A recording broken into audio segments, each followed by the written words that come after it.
এমন দুই প্রাণী যাদের মৃত্যু খুব কষ্টদায়ক হয়েছিল। নাম্বার 1, এই ফটোটিতে আপনি যে কুকুরটিকে দেখতে পাচ্ছেন সেই কুকুরটি খুবই কষ্ট পেয়ে মারা গিয়েছিল।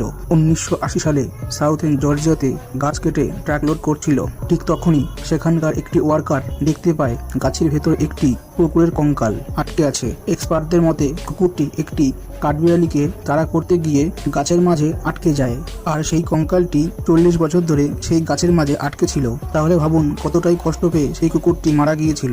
নাম্বার 2, পিঁপড়েরা সাধারণত চোখে দেখতে পায় না। এরা কোথাও গেলে তাদের রাস্তা চেনার জন্য শরীর থেকে ফেরোমনস নামের একটি কেমিক্যাল ছাড়তে থাকে, যার দ্বারা পিছনের পিঁপড়েরাও একই পথে চলতে থাকে। যদি কোনো সময় সেই কেমিক্যালটি শুকিয়ে যায় তখন তারা আর রাস্তা খুঁজে পায় না, যার কারণে এরা এক জায়গায় গোল গোল ঘুরতে থাকে আর খাবার না পেয়ে মারা যায়। সত্যি উপরওয়ালা কত রকম ভাবে সমস্ত জীবেদের সৃষ্টি করেছে। যদি পিঁপড়েরা দেখতে পারতো তাহলে আর তারা মারা যেত না। ভিডিওটি ভালো লাগলে চ্যানেলটি সাবস্ক্রাইব করে